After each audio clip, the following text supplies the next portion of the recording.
What is up, guys? Welcome back to Chatter from the Cheap Seats. The date is Tuesday, January 19th. I am sitting here with Sammy and Ori, and we're going to talk about sports, life, and everything in between. Sammy, he's wearing his tie-dye shirt. It was tie-dye Tuesday at Quince Orchard High School. Ori is wearing his trademark black t-shirt, and I am so excited to get going, so we're just going to hop right into it. Ori, how are you doing on this fine Tuesday afternoon? I'm doing very, very well. Obviously didn't have the best weekend because of some football stuff, but I'd hope this episode doesn't focus on that. Sadly, I know we will. We'll find, yeah. But other than that, I've been pretty good. Trying to just stay busy as always. Sammy? I'm doing pretty good. It was tie-dye Tuesday at Quince Orchard today, so got my tie-dye Jimi Hendrix shirt. If you couldn't already tell, I like Jimi Hendrix. He's also on my wall. Who's Jimi Hendrix? On YouTube. Bruh. I'm kidding. Okay. I know who Jimi Hendrix is. I have a feeling I wanted to get a reaction. Okay. I know who Jimi Hendrix is. My dad plays the guitar. Not well, but you know. So today during one of my classes, it was just kind of like free time. We're just doing our work, and I was bored. So, and I made this discovery, and I went on Wikipedia. I looked at all the NFL head coaches, and I figured out that all but 8 of them are under the coaching trees of Belichick, Reed, or Gruden. All but 8, those 3 coaches, which is pretty crazy. Yeah, that is cool. Yeah. So All Belichick, 8? it's Vrabel, and then LaFleur is under Vrabel. O'Brien, Kingsbury, Flores, Patricia, this is a slightly old article. I mean, Patricia has been fired since. Joe Judge and Adam Gase, who's also been fired. Under Andy Reid, Harbaugh, Doug Peterson, who also got fired. And under Peterson, Frank Reich, McDermott, Rivera, Matt Nagy, and then under Nagy, Vic Fangio. Where does Rivera come from? Rivera is Reid. Really? Yeah, I didn't know that till today either. Yeah. I was going on all the Wikipedia articles. And then for John Gruden, who's been around for a long time, Sean Payton, Mike Tomlin, Sean McVay, Kyle Shanahan, and then LaFleur also worked with Shanahan. So it's pretty interesting, how they all kind of mesh together. And coaching trees are very interesting because throughout the entire NFL, they all mesh together, and what's fascinating about them is they don't always I don't think they mean anything, but I feel like teams take a lot of stock in the coaching tree. You know, if you're coming from Belichick's coaching tree, you know, that makes you more valuable. Or if you're coming from Andy Reid's coaching tree, that makes you more valuable. But I feel like, and yes, there have been some successful coaches. We've seen Joe Judge, who's lit the world ablaze this past year, come from Belichick, but we've seen Patricia. There have been so many failed Bill O'Brien coaches. Might be the worst. I was thinking back at some of the trades he made. He decimated that team. He traded DeAndre Hopkins for David Johnson. Yeah.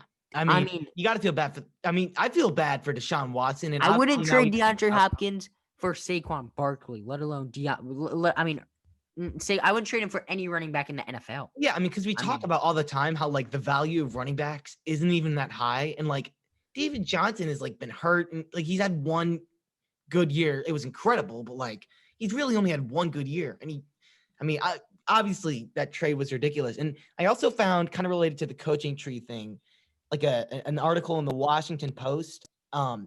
If you link it back to 3 older coaches, let's see, Mike Holmgren, Bill Parcells, and scrolling, Mike Schottenheimer. Under those 3 coaches, I think you can link it to all of the current NFL coaches, which is pretty. I heard some buzz about that Schottenheimer might be coming back. I don't know who would hire him, but I don't know. But that's certainly interesting to think about. Now, I have a question that I want to pose to you guys. I guess I'll ask you first, Ori. I feel like I'm asking a lot of questions on the show lately. Questions are good. We're a question pod. We are a question pod because questions, you can't, you know what they say. I don't know what they say, but it has something to do with the fact that smart people ask questions. I don't know. But so, Ori, my question is, Who do you think is an all-time better quarterback, Drew Brees or Aaron Rodgers? All time? That's very interesting. That's tough. Because I That was is in a debate. Whoa. I was having a debate with my friend, That's and tough. he was adamant that Drew Brees was by far the better quarterback. And I don't necessarily I'm not 100% dead set on Aaron Rodgers, but I was like, I think it's close. Like, I think it's a lot closer than you think. Like, it's not like Drew Brees in a what's the expression? Runaway? Yeah. Landslide. Yeah, you Landslide. landslide. I use that a It's not lot. Drew Brees in a landslide. It's like, I think it's pretty close. Like, would you say that it's close? I mean, I think that after Aaron Rodgers' career is over, it will be Aaron Rodgers. But right now, I mean, I don't have the numbers in front of me, so I don't really exactly know. But I mean, Drew Brees is leader in pass yards, I'm pretty sure, pass touchdowns. I I feel mean, like, he's yeah, that's true. I feel like passing yards is an overrated stat, though, just because, I mean, Jameis Winston.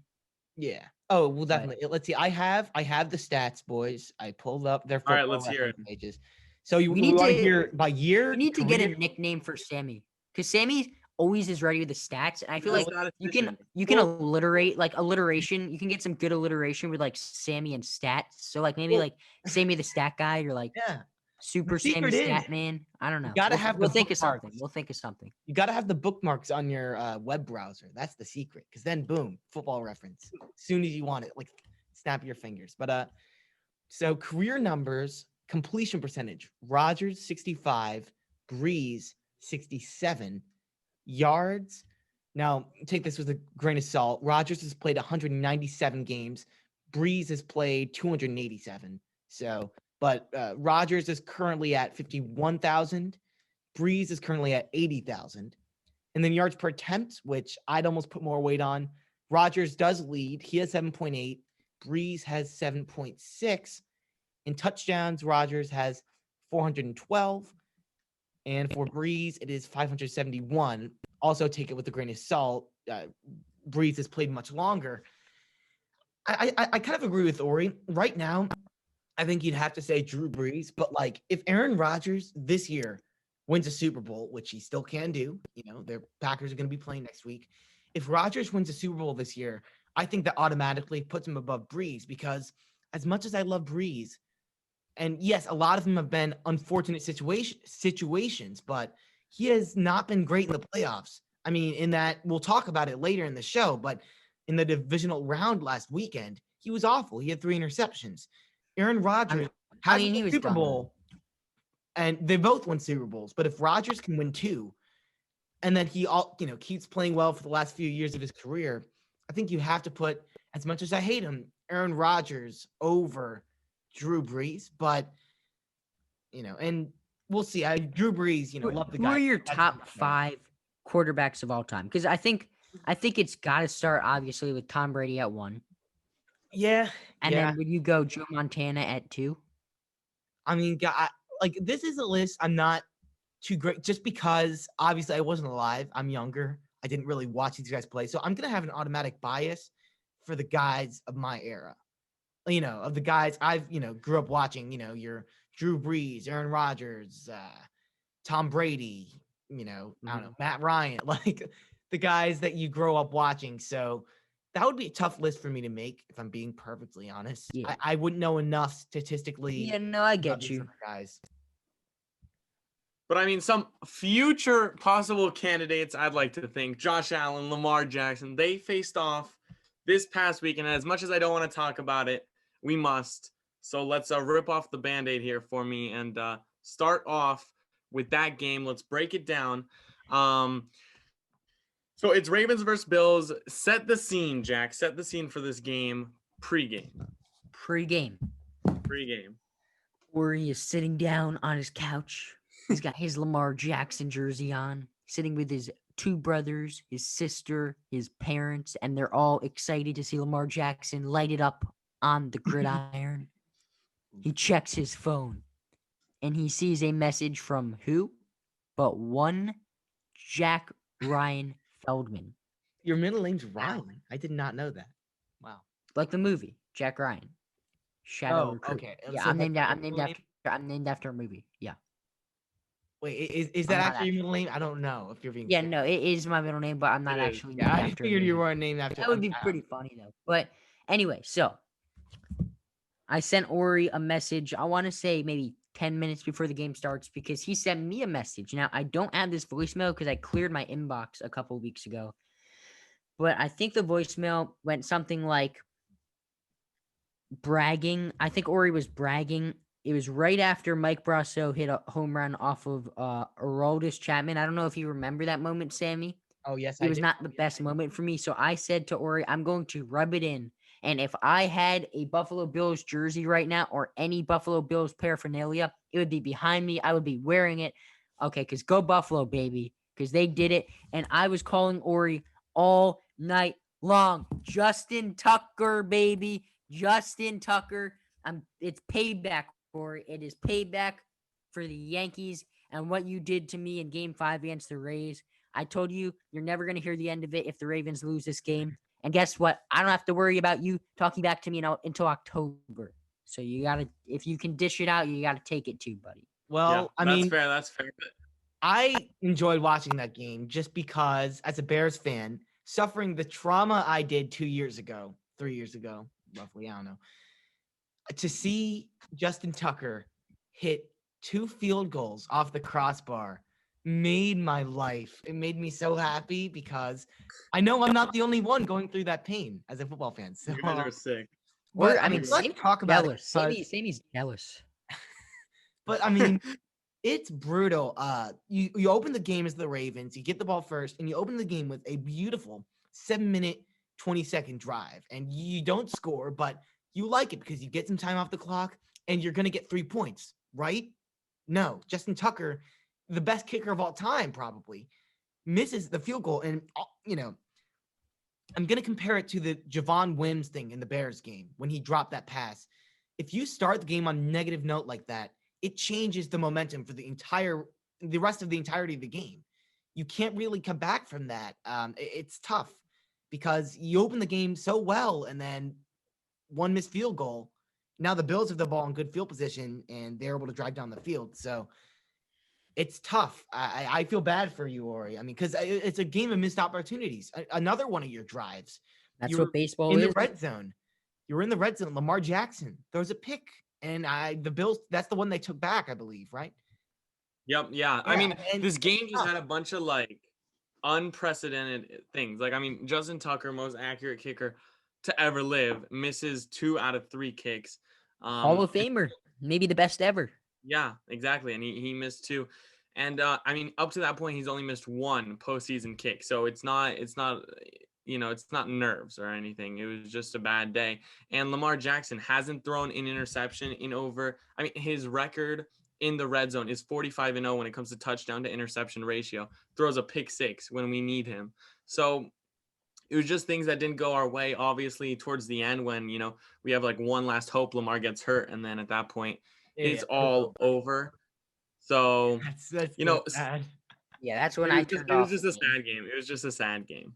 Yeah, I mean, and, give credit to the Bills. I mean, yes, the Ravens had a lot of opportunities that they should have capitalized on, but to keep under any circumstances, to keep an offense like that under at 3 points is really impressive, and that's why I'm just.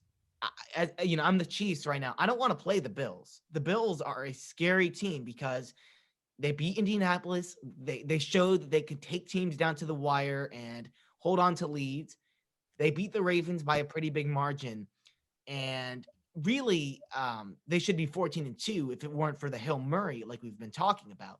The Bills are one of the best teams in football, and I mean the Chiefs didn't have it super easy against the Browns. And let's talk about that game. Let's see, that was the first game on Sunday. So, what do you guys think? What do you guys think about that game? Because the Browns played pretty well. They really did. Browns have nothing to be ashamed of. I think Baker Mayfield played fantastic. And do you guys have any problem with the play call that Andy Reid had? And let me finish. Not to go for it on 4th down, because I mean, we can talk about that play call all day, and we will later in the show. But the play where Mahomes got hurt. Do you think he should have done a better job protecting his quarterback and not calling a design run in that situation? No, you know what? I think it's good to protect your quarterback, but like he has a weapon. Patrick Mahomes is one of the better quarterbacks in the league on his legs. He's very good out of the pocket. You got to let him do that. You can't live being scared because then, this great thing about this great feature of your offense is taken away. I like the call. It's a shame. I think Mahomes, you got to do a better job of getting down in that situation. I think that's the real issue. But as I've been reading, I think he'll be back for next week. He's been cleared to practice Wednesday, so it's looking good for the Chiefs. But I have no issue with that play call. And let's talk about the fourth down play call at the end of the game, because That was amazing. that was amazing. I mean, I not don't think that only- was the right play call, but See- it worked. Because you understand, what if Tyreek Hill drops it? Like, you can't account for that if you're Andy Reid. Like, I get it. It was so wrong that it was right, Jack. But That's the play I call. mean, I was shocked. I was almost as shocked as Tony Romo. But you know who else was shocked? Yeah, Tony Romo was pretty shocked. You know who else was shocked? That Browns defense. I mean, Defense. Exactly. you know what their mindset is. Their mindset is they're not going to jump. Don't Like jump. they are not, they're not ready to defend. Andy Reid knew that, and with that little like stick route or out route to the right sideline, that's a perfect play call, because unless you're a defensive back and you're really rearing up for that, you're not going to be able to defend it, especially with a guy like Tyreek Hill, who's the fastest player in football. So I think it's a genius play call. You catch the defense off guard, and you win the game. And if you don't do it, yes, we would be looking at Andy Reid like he's an idiot right now. But it worked, so we're gonna look at him like he's a genius. I like it. It's a good play call. Yeah, I mean, it was a risk, and I mean, it worked out for them. But I mean, I feel like that's just such an FU thing. Like, Andy Reid's like, I got a ring. If this doesn't work, like, I feel like that's like a move that Andy Reid makes. Like, that's kind of like an I got a ring move. Like, you know what I'm saying? Like if this doesn't work out, everyone still knows I'm an amazing coach. You know what I'm saying? Like, do you know what I'm saying? Like, this was kind of an FU, like, I got a ring move. I don't know if he would have done this before he got his ring. And speaking of coaching, one thing I want to kind of talk about is the usage of Kareem Hunt, because he had 6 carries, 32 yards, and he's been very good all year. They didn't really use him hardly at all until the fourth quarter when they were down chasing the lead. Do you guys think that the Browns should have been using Kareem Hunt earlier in the game? Because that's what I was thinking watching that game. I was like, where's Kareem Hunt? Bradley Chubb. Nick Chubb is a great, but the thing that makes that offense dynamic is the 2-man punch. And Hunt wasn't really getting that many carries at the start of that game. yeah, I mean, I felt like they didn't run the ball enough in general. I mean, 13 carries to Nick Chubb, 6 for Kareem Hunt. That's under 20, and they ran very, very efficiently. 5.3 yards average for both of them, and a touchdown for Kareem Hunt. And I think it's a bigger problem that they didn't use Kareem Hunt through the passing game than it is through the run game, because he's been elite through the pass game as a receiving back, and he only had 1 reception for 2 yards in that game against the Chiefs. Yeah. So if you get him going, run a little bit more, you have more time of possession, keep that offense of the Chiefs off the field, you could win that game. And I think that the lack of using the run game and the lack of using Kareem Hunt through the pass game was kind of the reason they lost. Yeah, and I mean, Kareem Hunt was raring for this game. I mean, and obviously he got cut from the Chiefs because he had some domestic violence issues, but he was pissed and he wanted to go and show the Chiefs, and they didn't really give him the opportunity to do that. They weren't using their weapons to the best advantage, and that's honestly why they lost that game. I mean, they had a lot of missed opportunities, I'd say, but at the end of the day, they did play very well. I like how Baker Mayfield's looking. This is a team that maybe with a few adjustments, with a few more defensive pieces, is going to be a scary team, and a team that's going to be a contender for a few more years. I like the Browns. The Chiefs are a tough team, and they played them very well. But let's now go back to Saturday, because we skipped over the Rams and the Packers, which probably was the least entertaining game, but it was still a game, and Aaron Rodgers was incredible yet again. So what do you guys think about this game? Do you think the Packers next week are the favorites to beat the Bucks? Because the Bucks also played pretty well against the Saints. The Bucks played very well, but I don't think anybody. I think the Packers' offense is incredible. I think, and I'm rooting for Aaron Rodgers. I want the Packers to get another ring, or I guess Aaron Rodgers to get another ring, and the Packers to win the Super Bowl. Because at this point, I'm rooting for legacies here. You know, I don't have a horse in the race. I was rooting for Drew Brees. Now that he's out, I mean, I don't really care about Tom Brady getting his 7th ring, although I respect Tom Brady a lot. I'd much rather see Aaron Rodgers get his 2nd. But then at the same time, would it do more for, if I'm rooting for legacies, do I want to see someone like Patrick Mahomes already get 2 rings when he's so young and maybe hope that there's a chance that he can pass Brady? Like, Maybe even you know what I'm Josh saying? Allen, like get his Josh first. Allen get his That would be first. Like, I love there's that. so many different angles here, and that's what makes football so exciting. Who are Even you when you don't guys- have a horse in the race. Who are you guys rooting for at this point? Like, I still think I'm rooting for the Packers, but you know. Corey? Yeah, I'd have to say I have the Packers. I mean, I just love Aaron Rodgers. I just love the offense. They're super exciting. He's the most talented quarterback I've ever seen play. Hands down, just raw talent, raw ability. Most incredible quarterback I've ever seen. So Yeah. I'm rooting for him to win now. Well, obviously, I'm not rooting for the Packers. I'm rooting for the Bills. You know, I like the Bills.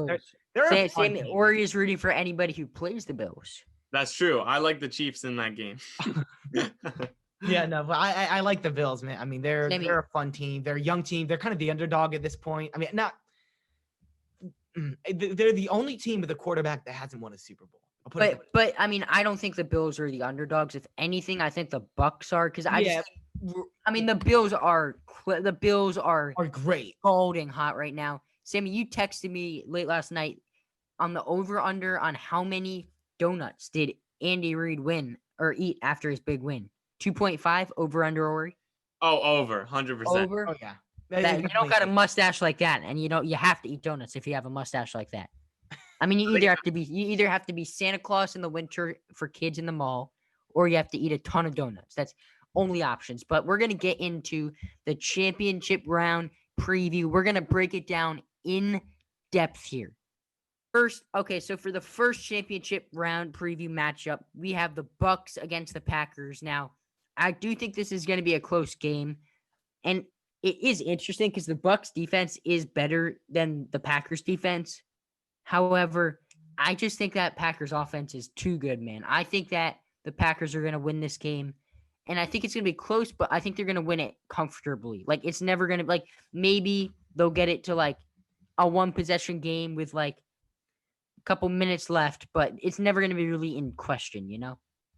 Yeah, I mean, I don't want the Packers to win, man, but you just watch this team play games, and they just dominate. Like, the Rams game wasn't really close. The Week 17 game against the Bears wasn't really close.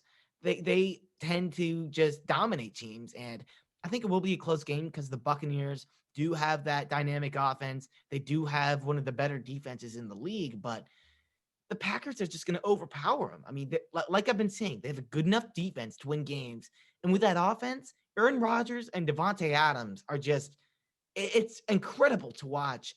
And also, Marquez Valdes-Scantling, I mean, he's been super underrated. He leads the league in, like, yards per catch, I believe. So he's also an incredible weapon that's not really getting talked about that much, not to mention Aaron Jones. So this is an offense that is just hard to stop, very well schemed by Matt LaFleur. So I think the Packers will head to the Super Bowl. For the first time, since they won it, like in 2010 or something, I believe. So Packers, I think, are going to win. But one of the only times I'm going to be a Tom Brady fan this week. I'm rooting for Tom Brady.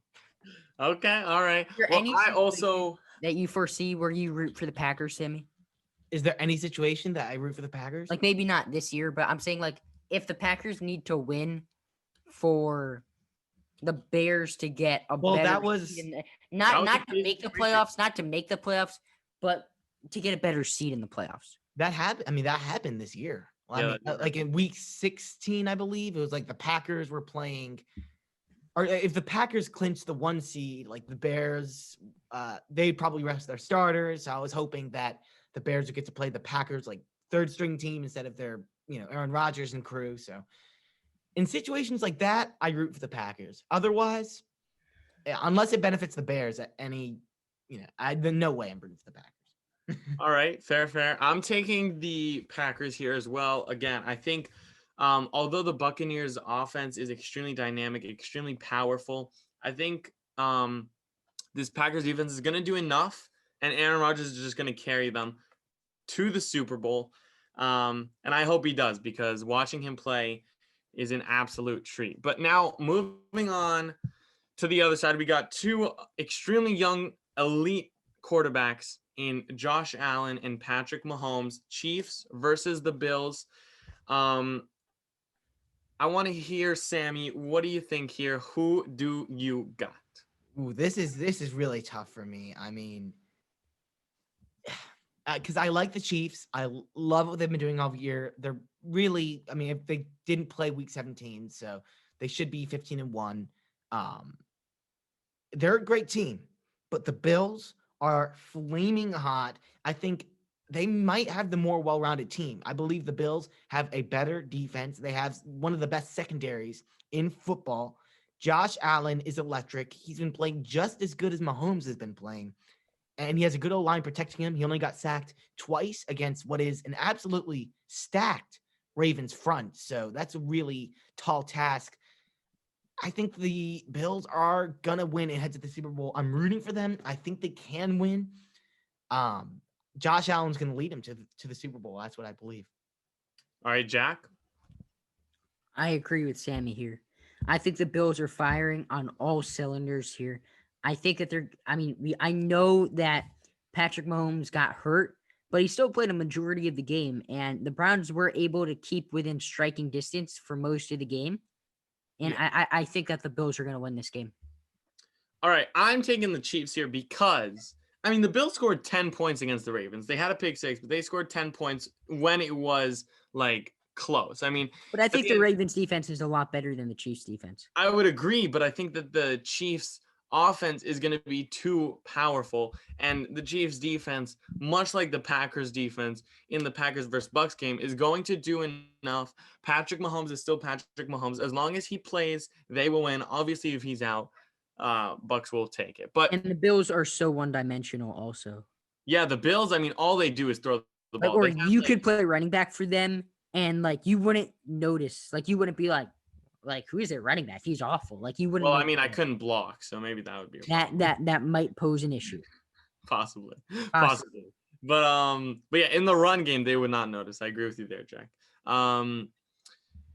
So I think the Chiefs will do it. They have too many offensive weapons. This Bills defense won't be able to keep up, and then I don't think the Bills offense is going to be better than the Chiefs, and that's why I'm taking So the Chiefs if here.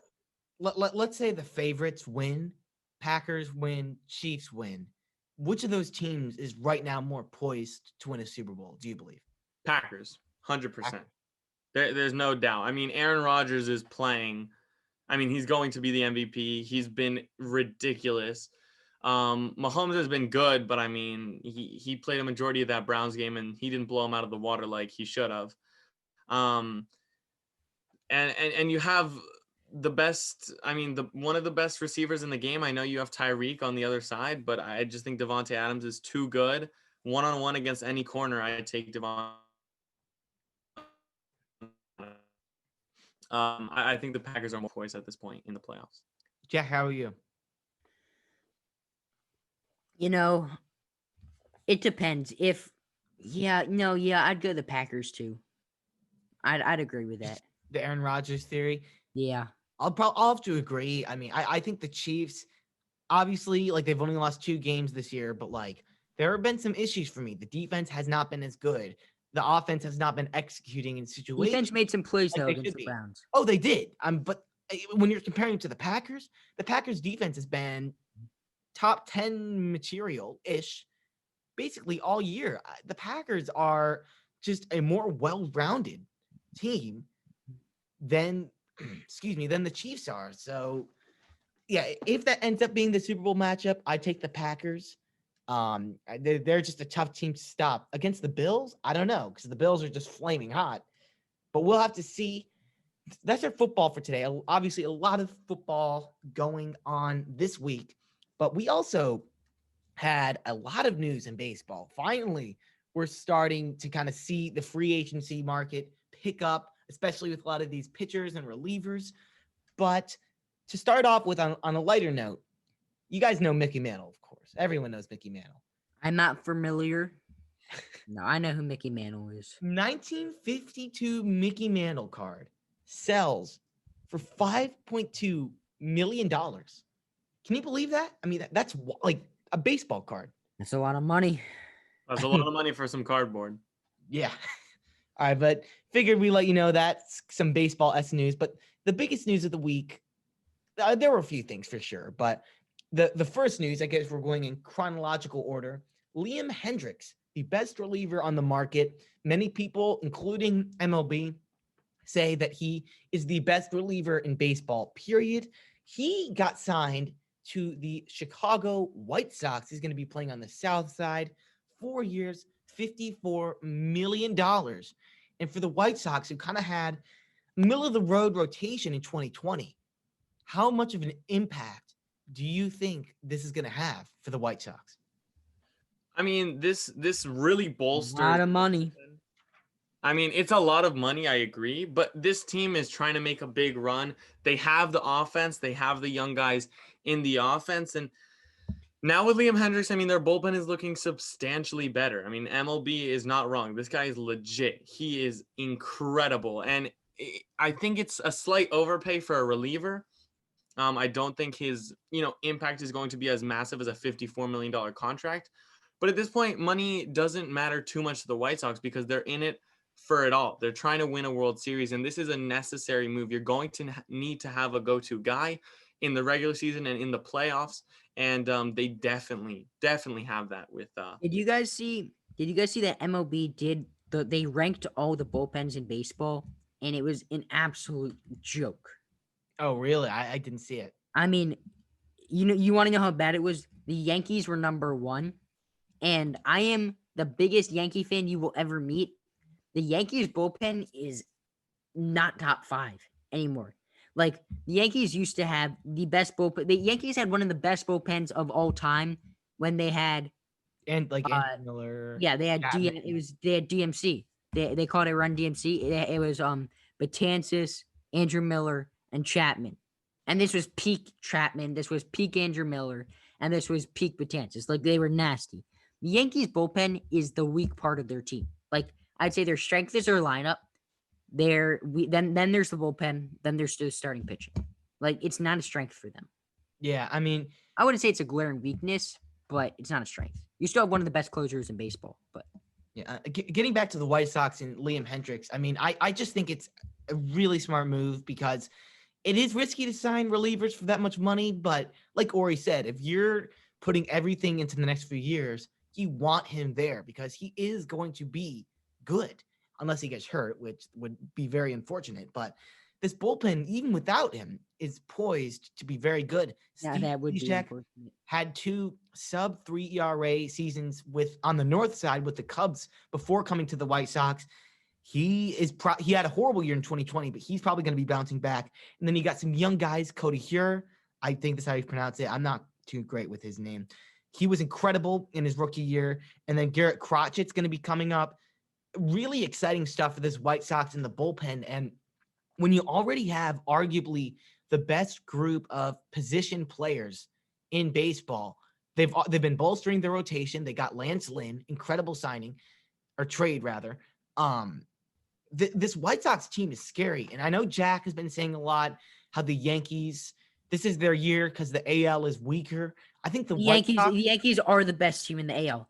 The White Sox are good, but the Yankees are the best team in even with their starting pitching. I don't know if you could even say I mean, the Yankees are. I think it is completely fair to say the Yankees lineup is better than the White Sox. I think that the White Sox bullpen, you don't know how it's going to do. Like, Yes, they have some big names, but Yankees bullpen, I mean, there's still you still got Chapman, you still got Britton, you The still White got Sox bullpen. The Jeffrey. White Sox bullpen is better than. Yeah, no, I would say that's true also, but I'd say the Yankees bullpen is close enough. Like it's not a huge difference, and I think the Yankees lineup is way better than the White Sox lineup. I think Luis Robert really fell off at the end of last year. I don't think you can say he's a bona fide star yet because he But really I only think had he'll what break. a good.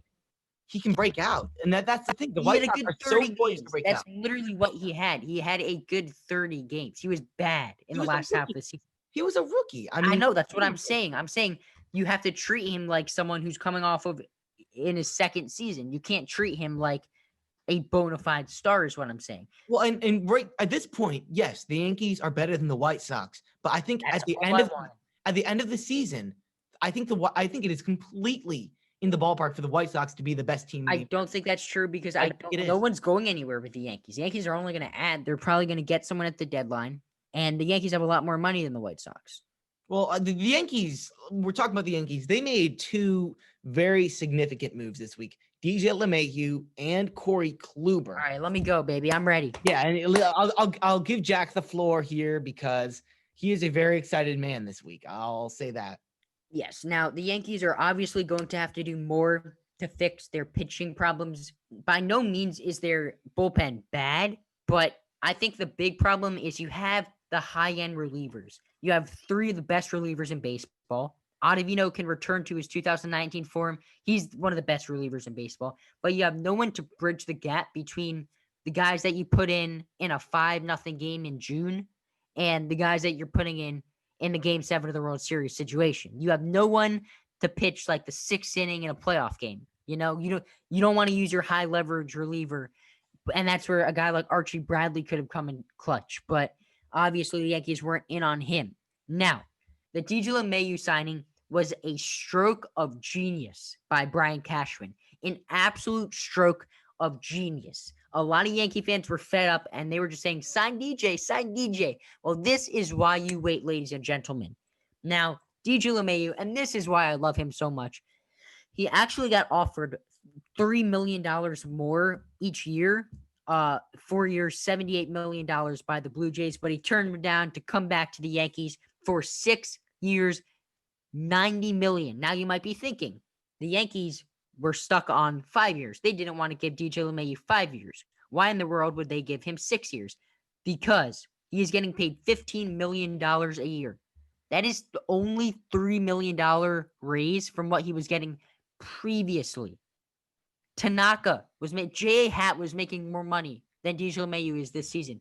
I can go on and just list players that are not even close to what DJ LeMahieu has done that are making way more money than DJ LeMahieu. DJ LeMahieu has finished top 3 in MVP voting in the past 2 years. He hit over 340 this year. What was his batting average? I'm gonna look it up. I'm on his page right. I want to say he hit 364. Yeah, I thought he was in the 360s. 364. He's the perfect Yankee. Real. And I'm gonna move on to Kluber though, but I think that's non-arguable. That's might be one of the best signings that Brian Cashman has ever made. You're paying a MVP caliber player $15 million a year, and if he's 38 years old and isn't good and you have to put him on your bench, that is completely fine because by then the Yankees will have completely recovered from COVID and they will be back to the Yankees, and you can completely afford to put someone on your bench who's making $15 million a year. Now, we're going to move on to Corey Kluber. I find Corey Kluber very interesting. I'm not as high on him as some Yankee fans. Some Yankee fans think he can be a number 2 starter. Now, I think that's his ceiling. Like, if he returns to, 2018 or 2017. But that's not going to – I mean, that's probably not going to happen. Now, I do think he can be a solid 4 starter for you. I think he can have a ERA under 3.5 if he stays healthy. Because one thing about Corey Kluber, he's never been bad. He's been injured, but he's not like Madison Bumgarner. He's not washed. He's been injured a lot, but he is not bad. And when he's had full seasons, he's been a workhorse. He's pitched a lot of innings, and I think that's contributed to his injuries. Now, one of the reasons why I'm optimistic on his ability to stay healthy is because he is paired with Matt Blake, who is his pitching coach, was his pitching coach in Cleveland, and also Eric Cressey, who is the Yankees strength and conditioning manager. He is new. He is supposed to be the best in the business. He was there last year, and people were told that to expect injuries last year since it's his first year implementing his system. There are going to be injuries, but the Yankees are probably not going to have as many injuries as last year because, well, I don't think it's possible to have that 3 years in a row, but he is the best in the business. He's really going to help out Corey Kluber, who trains with Eric Cressey for the past 5 years, so they know each other very well. Now, like I said earlier, Corey Kluber has never been bad. If we go all the way back to his 2017 season where he was an all-star, he had a 2.25 ERA. I mean, that's ridiculous. Now, if you go to 2018, he had a 2.89 ERA. That is also ridiculous. 2019. 2019, he was hurt he only played what does it say? It says he only played 7 games. So he has a 5.8 ERA, but I don't take any stock in that because he pitched 7 games. And also, I think there's one game where he got hit super hard, and that kind of inflated his ERA since he only played 7 games. And in 2020, he was a beast. He had a 0 ERA. He pitched a full 1 inning. But I think they did pay a lot of money for him. But I give the Yankees the benefit of the doubt because they are being so cheap this year. They are not going full Yankees mode. They're being very cheap, and I don't think they would pay Corey Kluber $11 million a year unless they think that he can be a very good pitcher for them. Because if he's 50% of what he was in 2017, 2018, I mean, that's the Yankees got an absolute bargain.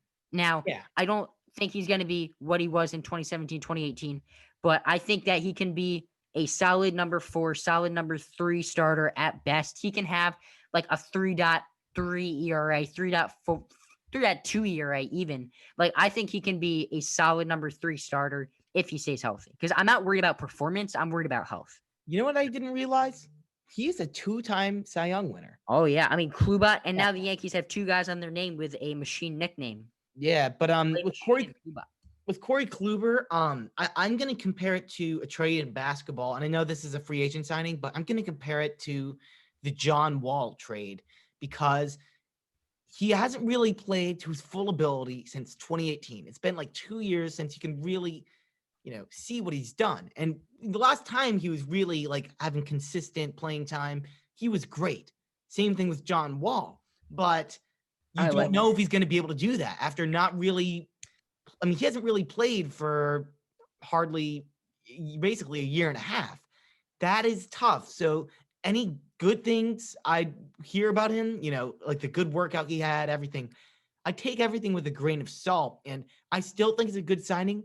I think it has a lot of potential. You don't think bargain? Do you think he can be a solid I'm a little 3-4 doubtful starter? of it. Do you think he can be a solid 3-4 starter? Because and before we forget, like you said that, like the difference between the John Wall and the Corey Kluber comparison is that the Wizards gave up. I mean, the Wizards gave up, or not the Wizards. The Rockets gave up a lot Russell Westbrook, for John Wall. The Yankees gave up $11 million. So it's sort of like, and it's a 1-year contract. So like, if things don't work out, it's not the end of the world. He's off your payroll next year.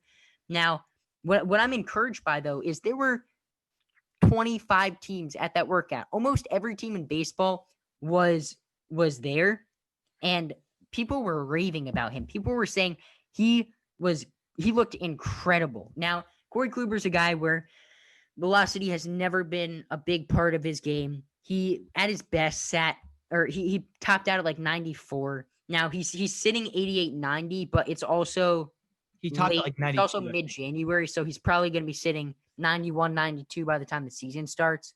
But that doesn't concern me whatsoever because he's a guy with pinpoint accuracy. He hits his spots. I don't think velocity matters at all. He's not a thrower. He's a pitcher.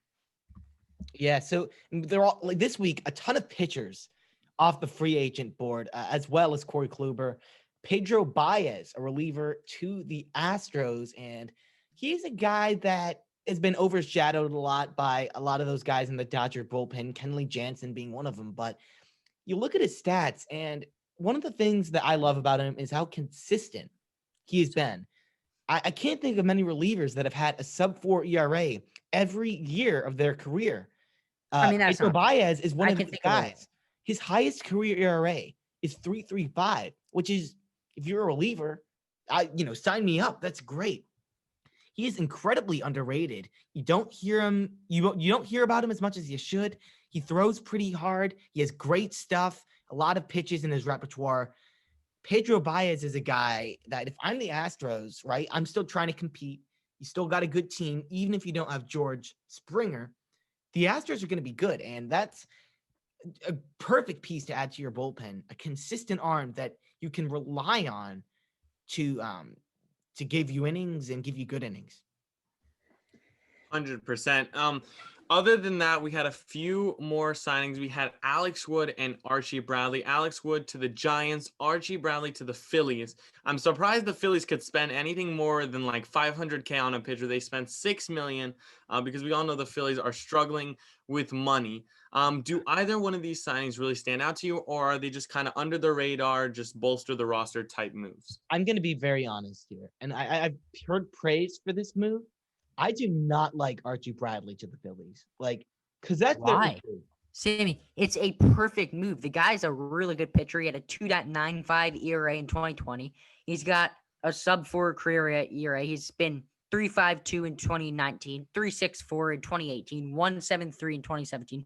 He's a consistent pitcher, and the Phillies have a historically bad bullpen. One of the worst bullpens we've ever seen in the game of baseball. This signing makes perfect sense. It's $1 million, it's $6 million 1 year, not a huge amount of money. It makes perfect sense for both sides. He's a consistently really good. I mean, he's not elite, but he's a very good relief pitcher, and he's going to a team that has a terrible bullpen, but is still competitive and has a chance to compete in the division. But for me, I'm seeing a lot of signs of a potential fall off for Archie Bradley. His velocity has dipped like 2 miles an hour since his peak, which it may not seem that substantial, but it makes a huge difference in a league that is so dependent on velocity. His ERA was good last year. He had a good year. Like, I'm not trying to take that away from him, but a lot of his other numbers are falling. K per 9 falling, walks per 9 rising. I think his hits per 9 went up in 2020. So there are a lot of these other stats that are a little bit discouraging. And for the amount of money you're paying for him, okay, like, it's not like maybe he'll be bad. It's only $6 million. But like Ori said smartly, the Phillies are in a very tight money situation. I mean, they're trying to get Real Muto back. They don't really, they're trying to address this bullpen. And if this is the only move they make to try and address the bullpen, or if this is like the big one, they're not fixing that issue, because there is no signs to me that any of these guys in the farm system or anyone that is already on the Phillies is going to all of a sudden break out or be better than they were in 2020. I mean, this was a historically bad bullpen, an ERA over 7. And Archie Bradley is a guy that I'm looking at. He could have an ERA in the 4 or the 5s based on how his statistics are trending. So, you look at it on the surface and it's like, it's not that much money, but the Phillies are in a tight situation. They need to do more if they're going to want to address these bullpen issues. I think there are other guys on the market like a Pedro Baez who could get at a similar price and would address the same issues as Archie Bradley with more consistency. So yeah, Archie Bradley is kind of he has been good. Look at the numbers. He has shown that he can perform. Sammy's kind of speculating what he'll do next year, which nobody can really know. But it's a peculiar move in the sense that the Phillies, although they can compete and maybe make the playoffs, they're very, very tight money-wise. I think this would be a better time to kind of start rebuilding, start taking off money, start taking off salary, gain some prospects, and have a future instead of just guaranteeing a mediocre team, because using this money does not allow for you to save up. And if you're not going to save up, you're not going to get a big fish. And if you can't get a big fish, you're not going to be very competitive in the playoffs. So that's just kind of my thought process on the move. But other than free agency moves, we have arbitration deadline highlights for you. So we have a bunch of big names that just got signed. And I think we're going to start with the big one here, Francisco Lindor. $22.3 million. That's the fourth most in arbitration history. 22.3 million. So, I mean, it's a lot of money, but he's a beast. What do you guys really think about this? Not too much to say, I don't think. Yeah, I mean, with the arbitration stuff, avoiding arbitration, it's kind of just a formality. Like, it's not really Yeah. doesn't really mean Yeah. too much at the end of the day, but it's just kind of interesting to see how, like, what guys want to, end up going to arbitration, which guys want to avoid it, what the prices are. I mean, and you really see how much experience and service time plays into it, because Aaron Judge, a guy with a little bit less service time, $10 million. And a guy like Chris Bryant, who over the past few years has not been as good as Aaron Judge, especially last year, got 19.5. So it's very interesting to see how it all works out.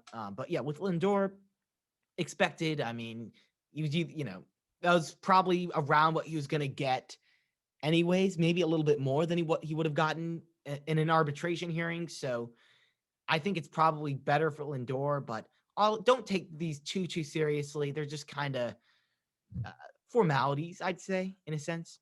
Yeah, it is what it is when it comes to arbitration. That's the way it works in the MLB. But shifting from the MLB, we have some NBA stuff. I want to talk about the biggest trade we've seen in a while. A massive blockbuster of Have we 14. not talked about this? We have not talked about this. Wow.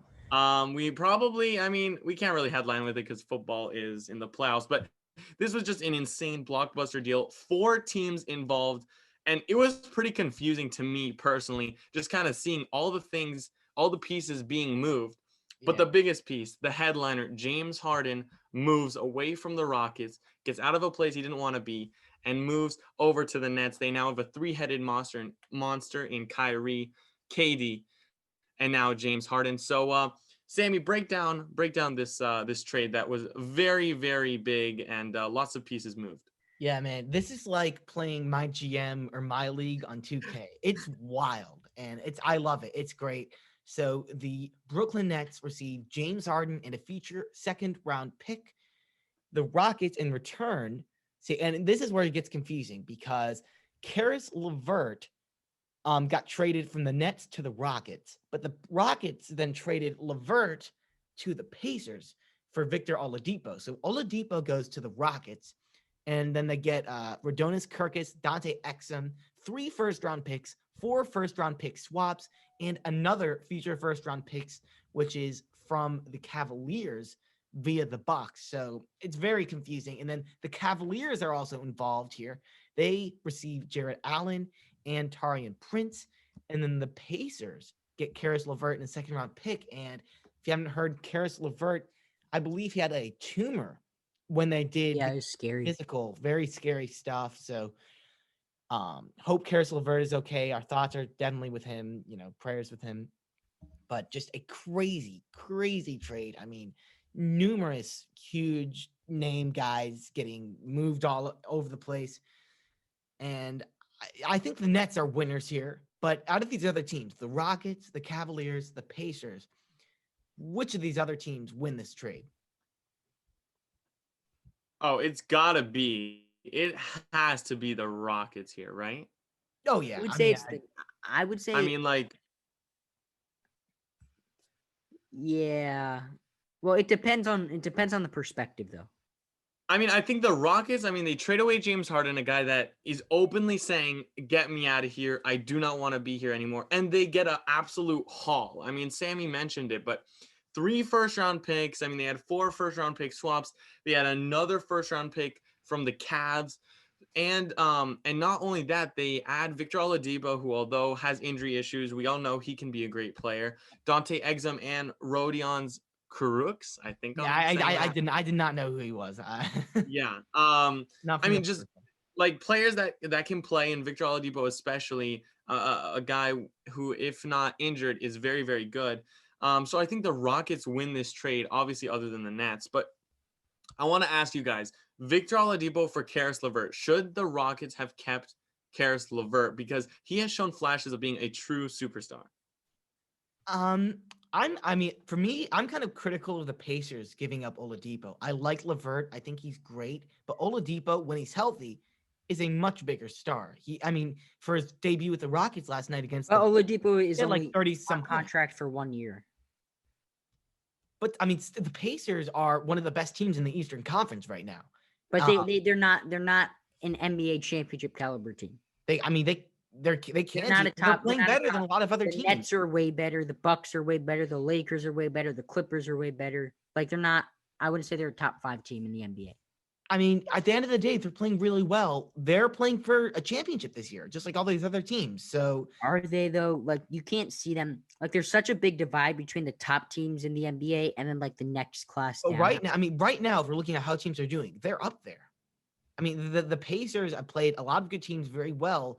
I want to say the record's like 8-4 or something. That's better than a lot of these other teams. Let me just check real quick. Pacers are 8-5. Yeah, the Nets won the trade. 5. The Nets won the trade. They're above the Nets right now. And yes, of course, But the Nets get Rockets. They get what they wanted. Now the Nets literally put all their eggs into one basket here. They have 3 years now before KD and Kyrie's contracts are up. They have 3 years now to win a championship. If they get one championship, it's worth it. But they're going to be irrelevant for a long time after these 3 years are up because they gave away pretty much all their draft picks. They gave up their draft pick every other year, and then they did a draft swap. So they're swapping their pick with the Rockets. Like, I think it's Rockets. It's the Cavs. So, like, if the Nets have a better pick than the Cavs, they swap. If they have a worse pick, then it stays the same. So they basically sold their soul to have 3 chances to win a championship.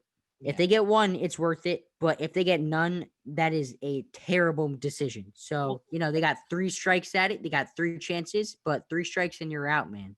Well, I'm just thinking about the Karis LeVert, Victor Oladipo thing. And honestly, it doesn't really make sense from either side. The Pacers are an incredibly good team. Oladipo's been playing very good when he's healthy. I'd imagine they'd want to keep him around. And then Karis LeVert, the Rockets are a team that not looking like they're going to contend at all. They have some good young pieces. Karis LeVert would be another one, a guy that you could potentially develop into a star in the next few years. I don't see why you trade him away. It kind of blows my mind, but the Rockets are next few years, or once all these draft picks start coming into fruition, they're going to be scary because Christian Wood is kind of the star of that team now. Probably besides like Zach LaVine and maybe a few others, most underrated player in basketball. I don't think many people realize that Christian Wood is averaging near 7 rebounds a game, maybe more. And he's has over 20 points a game. Last night, he had 28. Christian Wood is a beast. He's going to be a star that could build around. I think Oladipo, if they keep him around after his deal ends, will be a star to build around. They'll have a ton of draft picks. And the Rockets, their team is just going through a lot of change right now, but it's going to be worth it in a few years because they're going to be right back in to the contention conversation, which is really fun to think about if you're a Rockets fan. Any final thoughts on this trade? Anything? Cavaliers, what do you think about their role in this? Probably the least significant, but they didn't do too much. You did say least impactful team in this trade, but they do get Jarrett Allen, who I think is a very, very good center, a big-bodied guy, but they have a lot of big guys on the team, so I don't really know. They didn't do too much, nothing super splashy. They're one of the worst teams in basketball. And plus, it's the Cavs. They're probably not going to be too good anytime soon anyway. Yeah. So now moving on. That's all I got. Blockbuster trade, Jack. Unless you want to say anything else. All right. So we're going to be moving on now, and we're a few weeks into the season. So Jack, Ori, and I, we all have our takeaways. We all have some things we want to say here regarding the first few weeks. So I will have Jack go first. What are some of your takeaways from the first few weeks of the NBA season? So my big takeaway here is with the New York teams. Okay, I have 2 different points to make here. One point is the difference that good coaching can make. Tom Thibodeau has turned a team that is the laughingstock of the NBA to slightly less laughing stock of the NBA. They're one of the worst shooting teams ever, but their record isn't horrible, and they play some of the best defense in the NBA. And that just shows you what a good coach can do when you don't have any star players on a team that are going to go crybaby on you. Now, the New York, Brooklyn, New Jersey Nets. Here we That go. was very confusing, but okay. I mean, they're in New York. They're in Brooklyn. They used to be in New Jersey. It's really not that confusing, Sammy. Come on. But anyway, I think this team's going to be unbelievable when Kyrie comes back. I think chemistry is going to be an issue, but I think they're going to figure it out. And I think having Kevin Durant, Kyrie, and James Harden on the same team, I mean, just thinking about it, I think they're going to be the best super team of all time. We'll see. I mean, the chemistry is definitely an issue with the Nets. That's the thing I'm worried about. Okay, I mean, these are three guys who, I mean, James Harden requested a trade because he wasn't happy. Kevin Durant has kind of been in that spot before. All these guys are very egotistical. They're very big personalities. Yeah, big personalities, and they could clash. And that's the only thing. But I think they're too talented. They're going to be a good team. I don't think we should have to worry about that. But my takeaway, Jack focused on the Knicks a little bit. I'm going to have to focus on the Bulls because the record is 6-8 right now, which is not impressive by any means. But they are a team that they're going to be in the playoffs like I predicted. They've been playing good basketball. They played close. They had a really tough road stretch. We played the Clippers. We played the Lakers in LA. It was tough. And we took both those teams to the wire, and we just couldn't finish out the game. And now here in the past few days, the Bulls have been finishing out close games. The defense, not super good, but it's been improving in this offense. I saw a stat earlier today. The Bulls have the most improved offense from last year. It's 10 more points per game. So the Bulls are a scary team. Zach LaVine is going nuts. Kobe White is improving in a lot of areas. He was not good last year. Lauri Markkanen just came back from COVID protocol. He's been playing great. And I know I like to talk about my Chicago teams a lot, but the Bulls are a team people should keep on their radar. They're very quickly improving. They're incredibly young, incredibly fun to watch. And they really played well with a lot of these good Western Conference teams. So Bulls are going to be in the playoffs. I seeing these past few weeks has not changed my mind about that. Ori, what's your takeaway? All right, well, I am going to focus here on the 76ers because you guys were dogging me for saying how good this team is going to be. And they started off super hot, kind of cooled down recently, but I want to say a few things on this team. Starting off with Joel Embiid. Joel Embiid has proved that he is the number one guy on this team. I thought it was Ben Simmons last year. I thought it was Ben Simmons the year before and the year before that. But Joel Embiid this season has said, I am the superstar. I'm the number one guy. And he's right. He's been playing incredibly well, leading the team in points and in rebounds and in blocks. So he's been a beast. But also, the additions made in the offseason, such as Seth Curry, have proved extremely, extremely good. Because Seth Curry is shooting 59.5% from the three-point. He is a better shooter than his brother, Steph Curry.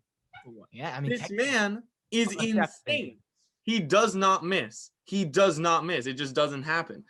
Ben Simmons can shoot 300 three-pointers, and Seth Curry can shoot 5, and he would make more than Ben Simmons. Didn't he airball one? Ben Simmons airballed a three-pointer. You guys see Giannis? The Nets literally they backed up. They gave Giannis a wide-open three-pointer, and he just completely airballed it. Yeah, but Giannis can shoot. That was like a Jack Feldman type shot. I mean, Ben Simmons had a wide open three, and he actually shot it. It looked like, if you look at only the form, it looks very confident. He doesn't really hesitate. Bam, airball. Airball. I saw it on ESPN, and I thought, oh, did Ben Simmons make a three-pointer? Is that why it's here? Oh, yeah, no. No. They airballed it so badly. It was pretty funny. But other than that, playing very, very well. Tobias Harris has been cooking. Obviously, Ben Simmons is a king. So, I mean, I'm just very happy about this team. I think we're going to make a deep playoff run, and we can get out of the East as long as the Nets don't mesh super well, which I think shouldn't be a problem with Kyrie just doing whatever he wants. Yeah, I mean, the 76ers have been right up there. I mean, the Celtics have been hot. The Nets will get hot, I would assume. But the 76ers are a team that's kind of making a statement. They're saying that they deserve to be up there in the top tier of the Eastern Conference, and they think they can win a title this year. It's an exciting team to watch. I think the offseason, the very busy offseason, is really starting to pay off. 76ers are going to be a fun team to watch, but we still have one more segment. We have unfinished business to attend to today. Only one more segment. We talk some sports. Now we're going to wind down. We got Amazon product of the day. Once again, Ori has a banger for us, so I'll let Ori have the floor. Ori, what is the Amazon product of the day? All right, so this is not technically on Amazon, but it is just an incredible product that I had to mention. He's a all right? fraud. I mean, not all your Twitter takes are on Twitter, Jack. So let's. Yeah, that's fair. That- Most yeah, of them are. touche. Clear about that. Touche. All right. Yeah, exactly. That is a really good point. Product is for all the people that say you can't eat with a mask on because you're wrong. This product is basically like a small like plastic windshield you put in your mask, and there's a clicker, and you click it open like a window, and then you can eat, and then you let go of the clicker, and the window closes, and you can't eat anymore. I have a quick question. It was developed. What's up? Why don't you just take your mask off when you eat? Oh, there's absolutely no reason for such a product to be a thing, but it's just hilarious. It was on BBC News, and they had a whole like not a whole episode about it, but like they had a whole like 10-minute video on it on their website.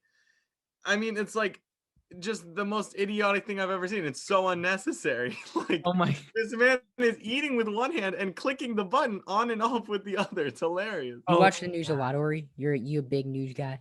Yeah, I like the news. I watch it. I'm a big news guy. I for better or for worse, but I like, that's an interesting product. It is. It's stupid, it's but timely. It's funny. It's. I mean, if you saw a man using this, or like, if you saw, I would be intrigued. I would take a picture. Yeah. Yeah, like what? Like, how do you even do that? Like, if you're trying to eat a burger, you're gonna have the burger in one hand and your clicker in the other. I mean, that's just hilarious. Well, like there's no way that thing would open up big enough for you. And exactly, like it's got to be like not that big. Like you can only eat like small objects. So, yeah, like you eat like beans or something. Yeah, exactly. Like, there's so many problems with this, but I just found it hilarious. Like I'm watching the video now. I have it on my other screen, and it's just this dude eating while opening and closing his window. I've got it. I'll try and put a picture on if you're watching on YouTube, because that's very interesting and it's timely too. Like most of the products would be good for any time, but like COVID times, masks, I'm giving you guys specific COVID specific products. I like that for the viewers. Very good. Yeah, I mean, straight for the viewers. It's an exploration from what you usually do, which is animal products. So yeah, that's true. Yeah, that's that is his specialty. Yeah, but with the windshield wiper mask eating thing, that is how we're going to wrap up our show today. We have a lot of sports stuff going on, a lot of sports news. We'll keep you updated with baseball, basketball, football. We can't wait. Super Bowl is coming up soon, so we're going to be raring to go for the Super Bowl. Jack, any last words here today? Fun episode as always, right? Yeah, a fun episode as always. Yes. And like I always say, pumping out that content. If you made it this far in the episode, we're gonna give you the code word. So if you DM us the word Pete Alonso on our Instagram, you'll get a shout out on the next episode. And yeah, great episode as always. And Ori, anything final to say? No, thank you guys so much for listening. And I don't think they all know. Actually, I'm pretty sure they do know the backstory on Pete Alonso. But yeah, we have to. It was in our blooper reel for a whole nother episode. We're gonna have to do like a whole mini episode on the back origin of Pete Alonso. Yeah. All right, keep it together, boys. Let's just finish this. All right. With that, I guess we'll see you next time. Thanks for watching. Be sure to follow us on Instagram. Ori, take us out. Bye.